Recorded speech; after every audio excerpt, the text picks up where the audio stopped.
I used to flirt with anything out of the ordinary, whack and colorful. But what's the use if it makes you run away from the beauty of the ordinary things?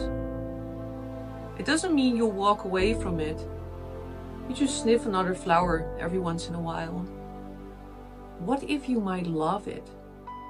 And that's something I want to talk about today. Welcome.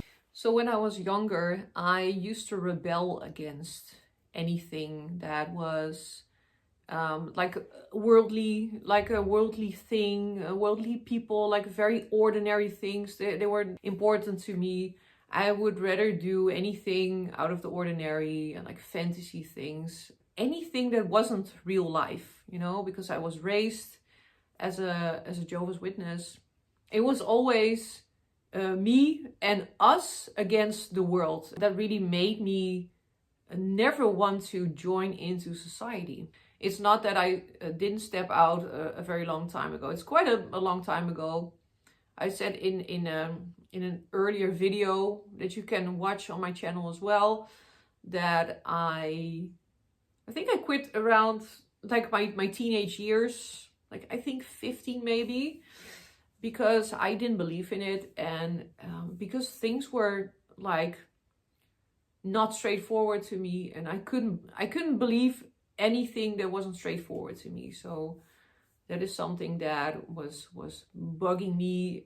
I was raised very like lonely, isolated from the world. I decided to be very open and free about life, and I wanted to live as a hippie. I always wanted to live as a hippie when I was younger. When I was a child, I saw pictures of my parents actually looking like that. My dad has long hair and a beard and like flared pants and stuff. I'm wearing them as well right now. What I really wanted to be was free. That was my wish, to live completely free, because I never was free. I wanted to decide my things, and I got into, I don't know, some strange things, because I was different, but I didn't really want to be different. Well, in a sense, because I always felt like people didn't understand me. It's very hard for people, and I also saw it in my relationships, and I also saw this in my daily life and stuff, that people didn't understand me, and also I didn't understand the world. The last years, I think that I really am trying to get into the societal things that I've always been running away from, because I never wanted to be part of it. I was never allowed to be part of it, and I was very isolated from the world. And now I can make that choice by myself, and I am introducing more things that are more ordinary, and you know, I think it's a good thing. I love it. I am discovering it, and I think discovering things is a very good thing to do. But I can say that right now I'm actually at a point in my life where I'm happy with where I am.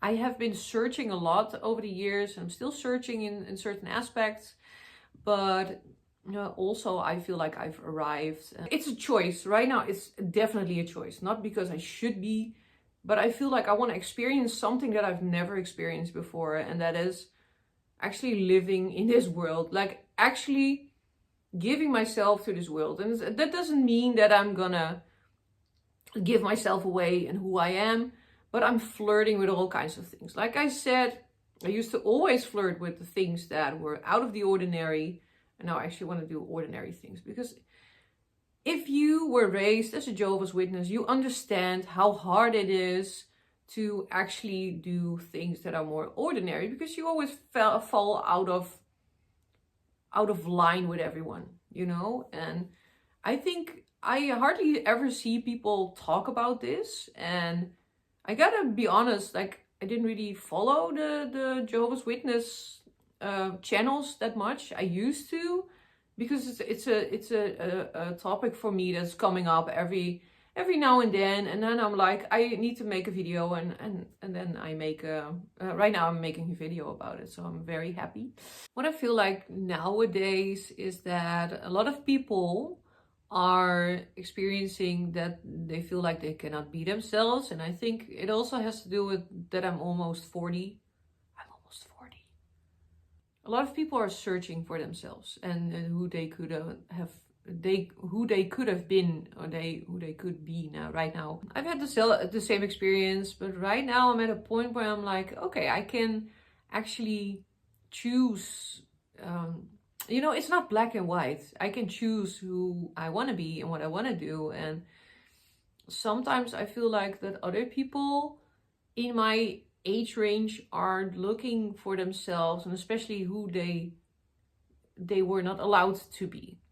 Like they become more expressive and maybe spiritually awakening, and they become a little bit more whack and a little bit more colorful, a little bit more outspoken. And I feel like I've done those things in the past already. Like, maybe it sounds a little strange, but it's not that black and white. I think I'm still like doing those things, but you know, I had very colorful hair. I was rebelling. You know, rebellion can be a very good thing to start off when you feel stuck and isolated within some experience. And maybe you've experienced it in the lockdown as well. Like, I want to be grateful for the things that are already, and that I can be happy with a new look and a new fresh experience in life. And I think it's an important thing to experience, because I also see a lot of ex-Jehovah's Witnesses choosing to be rebellious well, at first, and I absolutely understand that. I used to do that as well, but there's nothing more beautiful that you can grow into actually finding balance in your life. And that's what I wanted to say, and thank you for watching this video. Bye bye, peace.